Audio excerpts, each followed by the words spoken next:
Magandang araw sa ating lahat mga boxing fans sa magpanig ng mundo. Dalawang pares na bakbakan po ang ating tatalakayin ngayon. Ito ay sa pagitan ng ating kababayan na si Albert Pagara kontra sa Chinese fighter na si Akitiliti Yilijian. Paglalabanan po nila ang IBF Asia Lightweight title. Bakante na titulo po yan mga lods. Gaganapin mo ang bakbakan sa City of Pasig Arena, Pasig, Iloilo City. So dito po sa ating bansa. Fight schedule June 15, 2024. So ibig sabihin bukas na po ito ating masasaksihan. At ang isa pang bakbakan na atin ding tatalakayin ngayon ay ito'y sa pagitan ni Kabayan Kenny Demisilio kontra po sa Meksikano na si Kevin Gonzalez. Fight schedule ng mga ito, Hunyo 15, 2024, nagaganapin sa Coliseo Juan Obin Cruz Ebrio, Manate, Puerto Rico. Hindi ko po alam ang time zone ng Puerto Rico mga lods. Opo. Yan po ang mga bakbakan na ating tatalakayin ngayon na kung saan maghahayag po tayo ng sarili nating fight prediction, comparison at analysis. Na kung saan doon pa po lamang sa ating gagawing comparison at analysis, malaki po ang posibilidad na makakakuha kayo ng idea kung sino ang papaboran nyo na sa tingin nyo may malaking chance sa panalo dito po sa naturang bakbakan. Dahil detalyado po na inyong malalaman kung saan nga ba naging yamado, saan nga ba naging dihado ang magkabilang panig. At inanyayahan ko rin po kayo na panoorin ang buong video. At nasa ganon, makapag-desisyon po kayo. Maaring ang inyong desisyon ay taliwas sa aking pananaw o prediction sa laban, or maaari din po na pabor. Ang mahalaga, nakapag-desisyon po kayo. At dahil sa magkaroon tayo ng comparison, marapat lamang natin munang alamin ang kunting mga background dito sa magkabilang panig. Mula sa kanilang physical na appearance, experience at karanasan sa laban, maging sa kanilang mga taglay-taglay na skills o mga galawan. Dahil yan po ating gagamiting referensya naman sa paghahayag po natin doon sa ating gagawing comparison. Pero bago natin yan simulan, para po sa mga boxing fans na bago pa po lamang napadpad dito sa ating munting channel, inanyahan ko po kayo na sana suportahan po sa pamamagitan po ng pag-subscribe, like, and share. Para po sa mga boxing fans na walang sawa, na sumuporta at sumubaybay dito sa ating munting channel. Tapos puso po ako nagpapasalamat sa inyong lahat. Wala po nung short speech kung wala rin po kayo mga idol, mga kaibigan, mga kapamilya. Kaya hindi na natin patagalin pa. Ang unang bakbakan natin tatalakayin ngayon ay ang sa pagitan ni Albert Pagara at sa Chinese fighter na si Akitiliti Yilijian. Unahin natin sa panig ng Chinese fighter mga lods. Itong si Akitiliti Yilijian, as a professional boxer, ay may impresibong kartada po ito. 8 wins with 2 wins coming by way of knockout, may 3 talo at may 1 tabla. Sa kanyang 3 talo, isang beses nakatikim po ito ng knockout. May height po ito na 5 foot and 9 inches, reach 69 inches, orthodox ang kanyang stance, naka-out ratio 25%. Mga lods, hindi ko mabanggit-banggit ang pihong edad ng boksingerong ito dahil wala po sa kanyang record. Last fight nito si Akitiliti Yilijian, May 1, 2023. Nakasagupan nito si Scorpion Kintaro, kung di ako nagkamali. Japanese fighter ito, si Kintaro. Panalo si Akitiliti Yilijian by 6 round technical knockout sa kanyang huling laban mga lods. Karanasan o eksperyensya ni Akitiliti Yilijian. Sinuri ko po ang ilang website na kung saan naghahayag, nagre-record yan ng mga amateur fights. Wala pong pangalan itong si Yilijian. Kaya naman po, diretso na tayo sa kanyang karanasan bilang isang professional boxer. Ang mga matitindi na kalaban nito, na kung saan mga lods, nakapagbibigay ito sa kanya ng magandang karanasan, ay ang laban niya kay Yang Qingjin, Yang Li, at syempre kay Scorpion Kintaro. Skills, galawan ni Akitiliti Yilijian. Sa pangkalahatan po, masasabi kong boxer-puncher ito. Pressure fighter style, defensive style, lumalaban sa brulan o tututuro bakbakan, may counter-punching style. Masipag din ito kung bumabato ng mga suntok. Footwork, kung saan ginagamit ang 4 na kanto ng ring, in and out. Ngunit pagdating sa depensa, may mga butas po sa depensa si Akitiliti Yilijian na kung saan delikado po pagka na-counter. Ngayon sa panig naman ni Albert Pagara. Itong si Albert Pagara bilang isang professional boxer mga lods, may impresibong kartada po ito na 34 wins with 24 wins coming by way of knockout, may 1 talo, ngunit wala pa natanang tabla. Sa kanya nag-1 talo, knockout po ang kanyang sinapit. Wala rin po sa record ni Albert Pagara ang kanyang edad. Height 5 foot and 6 inches, reach 68 inches, orthodox ang kanyang stance, naka-out ratio 70.59%. Last fight, November 5, 2022, nakasagupa nito si Alan Villanueva. Panalo by 4th round referee technical decision si Albert Pagara. Unang nakatikim ng talo itong si Albert Pagara mga lods noong July 9, 2016 sa mga kamay po ng Mexicano na si Cesar Juarez. Talo by knockout sa ikalawang round itong si Albert Pagara. Bunga ng kanyang pagiging kumpiyansa. Pinaglalabanan nila noon ni Suarez ang WBO Intercontinental Super Bantamweight title. Nag-comeback fight po itong si Albert Pagara. Nakasagupa niya si Raymond Comey. Panalo by unanimous decision at nagtuloy-tuloy po ang kanyang pagkapanalo na kung saan po bago makasagupa ni Albert Pagara si Akitilite Yejilian, maganda na ang naging record ang comeback nitong si Albert Pagara. Sa karanasan naman ni Albert Pagara, ang pinakamatindi na kalaban po nito, siyempre si Cesar Juarez, na kung saan yun ang tumalo sa kanya by knockout. Doon natin nakikita ang mga kakulangan ni Albert Pagara at doon din natin nakikita ang tibay ng determinasyon ni Albert Pagara na kung saan nakabalikwas agad mga lods. So, dahil nandito pa tayo sa experience ni Albert Pagara, ang mga matitindi na kalaban nito bukod kay Cesar Juarez, Raymond Comey, Jesus Antonio Rayos at marami pang iba na kung saan hindi ko na po pinangalanan pa. Sa skills naman ni Kabayan, sa pangkalahatan, boxer puncher din po, pressure puncher style, defensive style, lumalaban sa brulan o tututurok-bakan, may counter punching style. Taglay ni Kabayan, ang power, timing at accuracy. May pagka-agresibo din ito pag nakapabor. Ngunit pagdating sa depensa, may mga butas din po sa depensa si Albert Pagara. Oo. May mga butas din po sa depensa. Delikado sa counter. Ngayon, dadako na tayo sa ating gagawin comparison.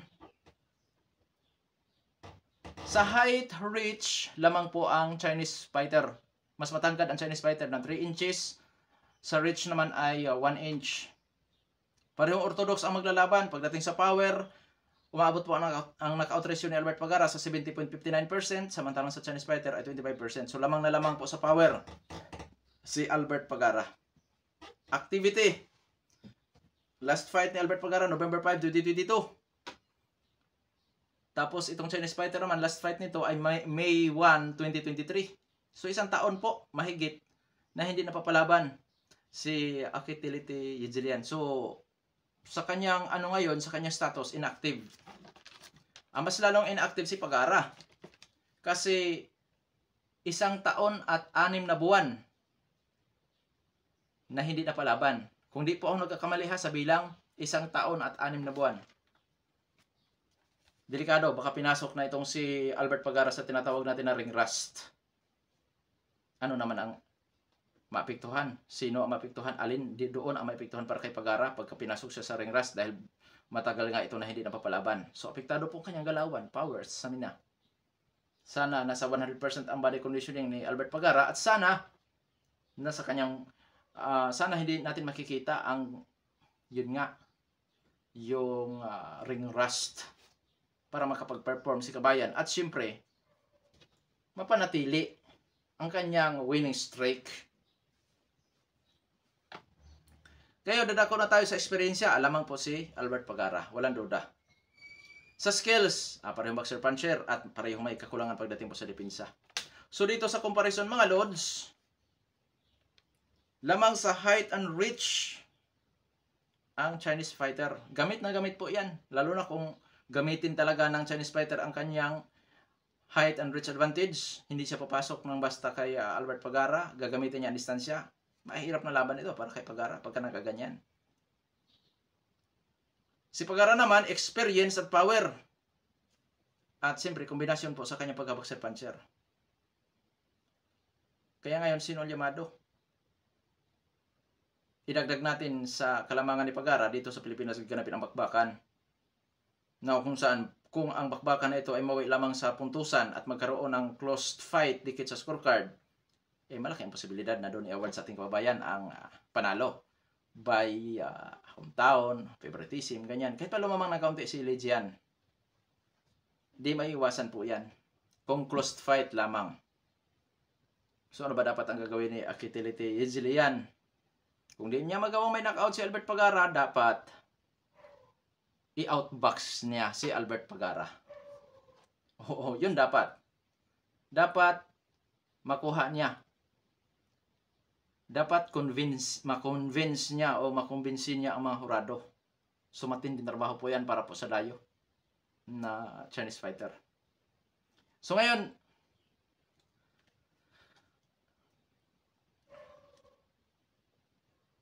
Dadako na tayo sa ating prediction sa laban.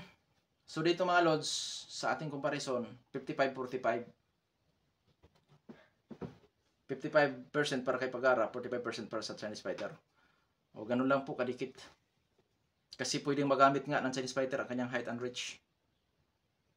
So ngayon dadako na tayo sa ating prediction. Prediction ko dyan, Albert Pagara by technical knockout or knockout. Pinakamatagal po yan, ang first round hanggang 8 rounds. At kung sakaling mauwi sa puntusan ang laban, malaki pa rin ang may magagamit pa rin si Albert Pagara na kung saan posible niyang malamangan sa puntusan si Akitilite Yilijian. Power, experience, at kasama na doon ang pagka-boxer puncher ni Albert Pagara. Pwede niyang presyurin. Pwede niyang may domina ang buong laban gamit ang power na yan. Na kung saan may panalo pa rin ni Albert Pagara ang laban by split or unanimous decision. Pero yun nga, pag nawi sa puntusan ito mga lods, magiging delikado si Albert Pagara dyan. Kasi yung height and reach mga lods, kung yan gagamitin talaga ni Akitilite Yilijian, ipanatilit niya ang kanyang distansya dito kay Albert Pagara, yari si Pagara dyan sa puntusan. At syempre mga lods, pwede rin masamantala ni Akitilite Yilijian ang kakulangan ni Pagara sa depensa. At hindi porkit hindi kilalang knockout artist itong Chinese fighter ay walang kakayahang makapagpa-knockout. Siyempre mayroon po yan. Yung 25% na yan mga lods, pagka yan malimit na kapagpatama ng mga solido, imposibleng walang indahin si kabayan na pinsala dyan. Kaya para sa ating kababayan, ingat lang. At hindi pabayaan ang depensa. Na kung saan matinding laban din po ito. May chance bang manalo itong si Akitilite Yilijian? Ay siyempre, oo, may chance yan. Gamit ang kanyang height, reach, combination sa skills, posible niyang talunin si kabayan. Kahit pasabihin natin nasa balwarte ni kabayan mga lods. Pero matinding trabaho nga po yan para sa Chinese fighter. Kasi siya po ay dayo. At hindi po basta-basta ang kalaban si Pagara dahil mataas ang knockout ratio. Oo. Pero sa salitang tsansa, may tsansa ang Chinese fighter dyan. Oo, lalo na't napakatangkad. Ngayon, dito tayo sa ikalawang laban na ating tatalakayin. Kenny Demisilio kontra Kevin Gonzalez. Alamin muna natin ang mga background dito sa magkabilang panig at unahin natin ang sa panig ng Mexicano. Kevin Gonzalez, bilang isang professional boxer, may impresibong kartada po. 26 wins with 13 wins coming by way of knockout. May isang talo at may isang tabla na rin. Sa kanya nag-iisang talo, knockout ang kanyang sinapit. May edad 26 anyos, height 5 foot and 4 inches. South po ang kanyang stance, knockout ratio 50%. Last fight, December 6, 2023, nakasagupa niya ang dating Unified World Champion sa Super Bantamweight Division at dating silver medalist sa Olympic na si Murodjon Akhmadaliev. Napakaganda po ng ipinakita ni Kevin Gonzalez sa mga ilang rounds, kaso medyo naging kumpiyansa siya sa ka-6 na round, doon siya napuruhan. Napabagsak siya doon at nagurugi. Bagamat na-survive niya ang ika-6 na round, pero yun na nga po. Hindi na, wala na yung nawala siya sa focus, nawala na yung dating galaw niya. Dahil inindan niya ang tama niya nung round 6 at yun nga sa round 8 napabagsak ulit ito at natalo ng tuluyan by technical knockout. At yun na ang kauna niyang talo sa kanyang professional boxing career. Experience yan itong si Kevin Gonzalez. Pinakamatindi na kalaban po nito ay siyempre si Murodjon Akhmadaliev. Idagdag natin si Ivan Morales, Jose San Martin.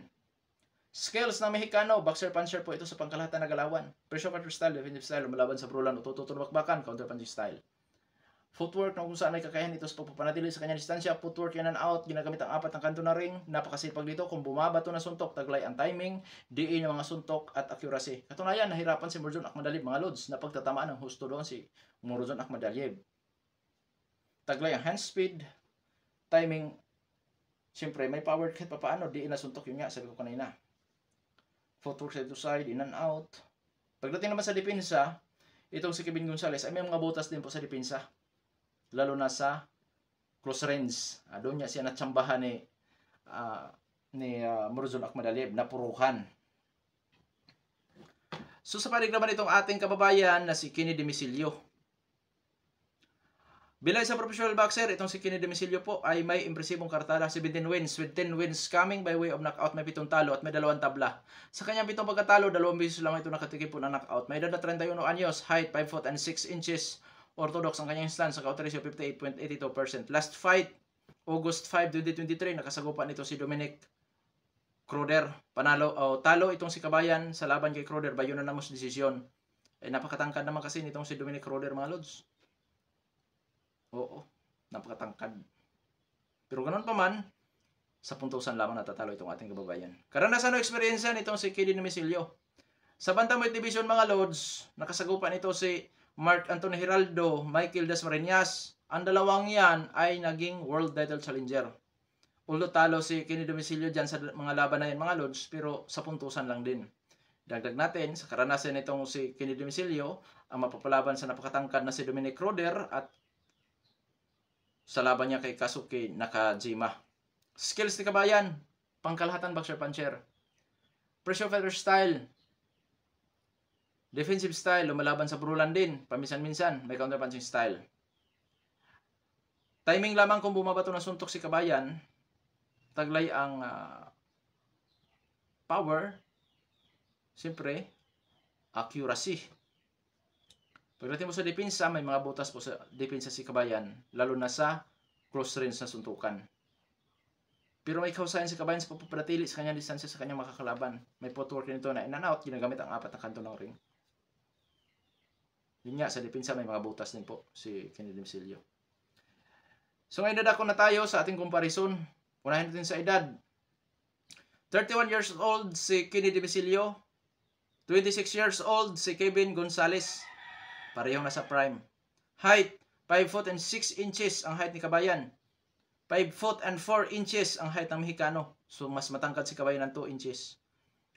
Orthodox kontra southpaw. Delikado sa untugan sa close range sa suntukan. Pagdating sa power, 58.82% ang naka-authorization ni KD Domicilio. Samantala, dito po sa Mexicano, 50%. 8.82% lamang ang diferensya. Kung nandito tayo sa comparison, so, lamang sa height, power ang ating kababayan. Sa activity, last fight nitong si KD Domicilio, August 5, 2023, si Kevin Gonzalez naman, December 6, 2023. Pareho silang talo, pero mas masaklap lang ang pagkatalo ni Kevin Gonzalez dahil technical knockout ang kanyang sinapit. Mga lods dito, si Kabayan hindi na bago. Sanay na ito na matalo. Man-knockout man yan o sa puntusan, wala nang iniingat ang kartada si Kabayan. At man-knockout man si Kabayan, kayang bumangon. Sa panig ni Kevin Gonzalez, yan ang kauna-unahan yan talo by technical knockout. Anong nais kong ipahiwatig? Nais kong ipaliwanag? Mga lods, nasa critical na sitwasyon si Kevin Gonzalez. Bakit? Hindi lahat po ng boksingero nasa ganitong sitwasyon kay Kevin Gonzalez ay nakarecover. Oo, maaaring nakarecover ang kanyang physical na katawan dahil ilang buwan ang nakalipas matapos siya makatikim ng knockout. Pero ang pubya, ang tiwala sa sarili, pag napubya ito, mga lods, malaking tsansa na magbabago ang galaw nito. Na kung saan apektado ang kanyang buong performance. Pag natamaan ito ng solido ni Kabayan, magbabago. At syempre, expose na itong si Kevin Gonzalez sa kanyang kahinaan. Pero optional pa po yan. Bakit? Kung mayroong determinasyon na katulad sa ating pambansang kamao, itong si Kevin Gonzalez, na kung saan hindi iniinda ang kanyang sinapit sa huli niyang laban, delikado dito si Kabayan dahil napakasipag po talaga ng Mexicano.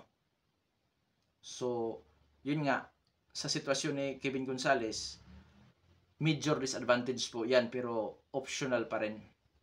Kasi di natin alam kung, dito kasi natin makikita ngayon sa kanyang comeback fight, kung may katulad ba ito sa determinasyon ng ating pambansang kamao na si Sin Pacman, Muhammad Ali at sa ilan pang boksingero na kung saan matapos makatikim ng brutal na pagka-knockout nakabalikwas agad. Karanasan o eksperyensya sa magkabilang panig. Mga lods, di po magkakalayo. Oo, hindi po magkakalayo. So 50-50 sa karanasan ng dalawang maglalaban. Sa skills, 50-50 pa rin, parehong boxer puncher. Kung masipag man bumato ng suntok si Kevin Gonzalez, si Kabayan naman napakahusay nito sa timing. at accuracy pa kung bumabato na suntok at taglay ang power. So mga lods, kasama na doon ng height, reach advantage. So 50-50 pa rin kasi nakadepende nga yan sa diskarte ng maglalaban. Kasi pag maging agresibo si Kevin Gonzalez, si Kabayan mahihirapan ito sa close range na suntukan. Bakit? Matangkad. Pagka nasa close range ito, delikadong salitang Bisaya, sa silo lang yung mga suntok. Hindi talaga madali talaga sa harap-harapan suntok. Si Kabayan, dahil mas pandak itong si Kevin Gonzalez, dapat adjustment ang kanyang gagawin na kung saan may panatili niya ang kanyang distansya dito kay Kevin Gonzalez. At syempre, pwedeng samantalhin ni Kabayan ang kakulangan ni Gonzalez sa depensa, lalo na sa mukha na kung saan expose na nga po ang kahinaan dyan. Maganda laban ito sa magkabilang panig. Ngayon, Sinol Yamado. Sa physical na appearance po, lamang sa height, power si Kabayan. Pero, sa katayuan, nasa world ranking po si Kevin Gonzalez. Rank 6 sa WBA po ito. Kaya masasabi ko na 50-50. Kasi yung ranking kasi mga lods, pribilehiyo kasi po yan. Pag nasa world ranking ka, malaking bagay na po yan dahil malaki ang posibilidad na magkaroon ka ng pagkakataon na mapapalaban sa isang world title bout. Posible kang kunin ng world champion na ikaw labanan as at challenger. Sino bang champion sa Super Bantamweight Division? Oh, anyway. Oo. Rank 6 sa WBA ito. So, masasabi natin na pwedeng may chance ito. So, 50-50 mga lods. Kasi sa physical appearance, may mga kalabangan si Kabayan. Height, power. Tapos, ito namang si Kevin Gonzalez, nasa ranking ng WBA. At syempre, hindi rin po ito napag-iiwanan pagdating po sa power, skills. So, 50-50. Kasi kung wala ito sa ranking si Kevin Gonzalez, ang mangyari dyan, 55-45. 55 para kay Kabayan, 45 para kay Kevin Gonzalez. Opo. Sa totoo lang na kay Kabayan po ang ikapanalo. Height, power, kung magamit niya yan, kombinasyon sa kanyang skills as a boxer puncher, makukuha niya mapatamaan ng solidong suntok si Kevin Gonzalez. O sa totoo lang. So nakadepende ito sa ni Kabayan, performance, nakadepende rin sa kanyang strategy, sa kanyang pamamaraan or diskarte sa laban na ito. Pero hindi ito madaling laban para kay Kabayan dahil volume puncher si Kevin Gonzalez. O, si Kabayan kasi medyo may pagkatipid. Sana sa 100% ang preparation or body conditioning ni Kabayan mga lods, kasi may nakita akong laban ito na kinapos sa hangin. O, sana nasa 100% ang kanyang body conditioning, kaya makipagsabayan hanggang 10 rounds. Kasi nasa kanya naman talaga ang mga kalamangan para sa pagkapanalo, lalo na sa physical appearance. So dito ngayon, maghahayag na tayo sa ating prediction sa laban.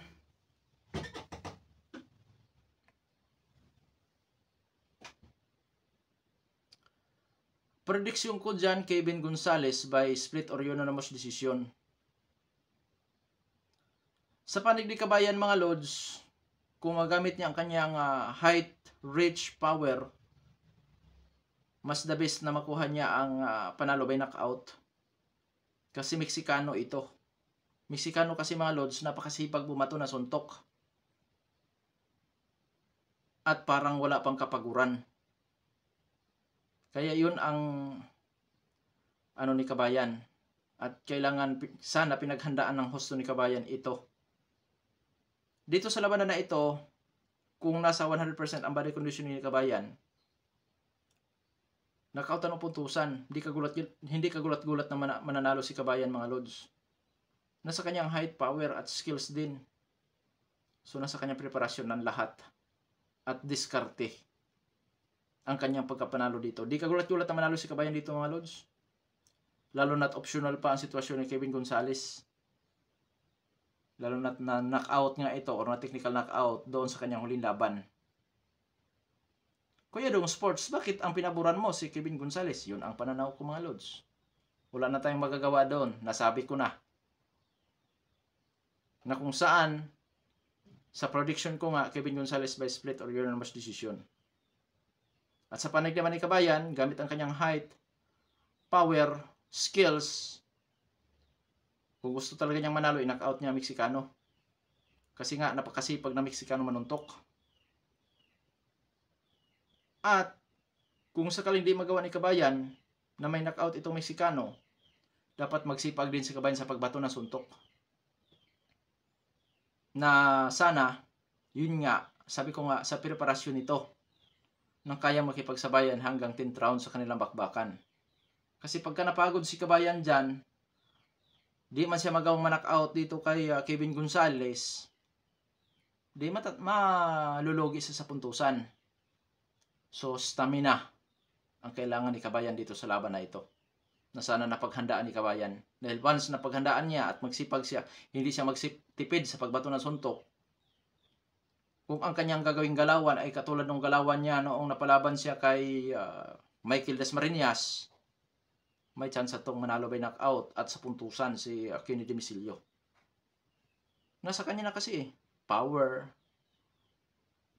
height, skills, pero ang di ko lang masabi mga lods, yung kanyang preparation.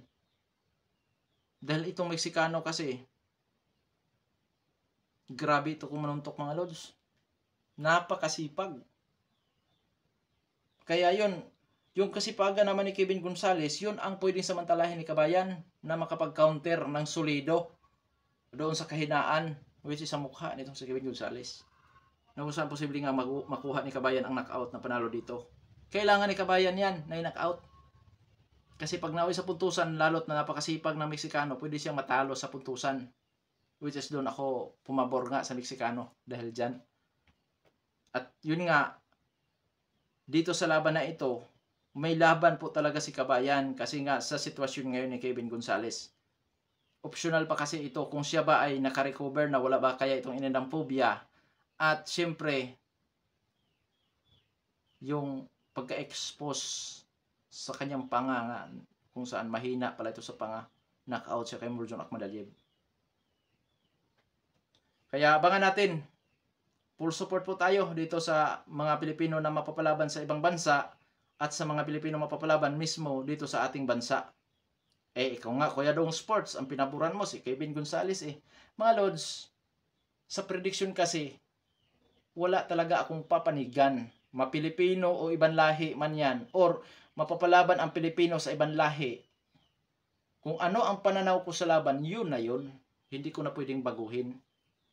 Hindi porket Pilipino tayo, automatics hindi.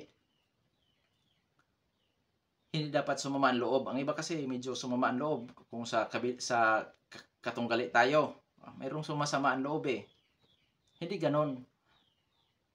Kasi nga, maging bias ako pagka, sa panig ni Kabayan mga lods, nasa kanya ang ikapanalo. Nakadepende na lamang kung kanya iyang gagamitin.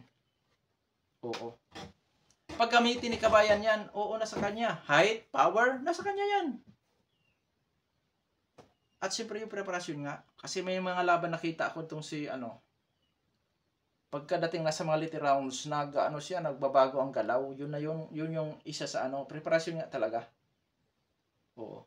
Sana nasa 100% ang body condition ni Demisilio na kayang makipagsabayan hanggang 10th rounds at hindi magtipid sa pagbato ng suntok. Once na hindi siya magtipid, mag-ingat din siya. Dapat yung kanyang depensa. Kasi mag all out ka nga sa iyong sipag. Bukas naman yung depensa mo. Paano kung masingitan ka ng isa dyan? Ika nga ni Margarito sa isang suntok lang, kayang tumapos sa laban. At sabi naman ni Gennady Golovkin, sa isang suntok lang, kayang tumapos sa laban. Or magpabago sa laban. Tulad nung nangyari, Kevin Gonzalez kontra Murjon Akhmadaliev. Lugi si Akhmadaliev sa mga patama, mga lods. Kaso naisahan nga si Kevin Gonzalez na kung saan nasunod at sinabi ni Gennady Golovkin sa isang suntok lang kayang magpabago sa takbo ng laban. Nagbago talaga nung napuruhan si Kevin Gonzalez sa panga, mga lods. Dahil nababagsak siya at yun na ang simula na nagbago ang kanyang galawan. At nagiging ano na siya ni Murodjon Akhmadaliev, easy target na lamang. So hilo yun, hindi nakarecover. At pagdating sa 8 rounds, yun na. Bulagta. Gapang. Kaya mga lods, abangan natin. Magandang laban din po ito para sa ating kababayan. Siyempre, ang gusto nating manalo ang ating kababayan. Karangalan sa bansa yan eh. Hanggang dito na lamang. Ito pa ng Sports PH. Maraming salamat po.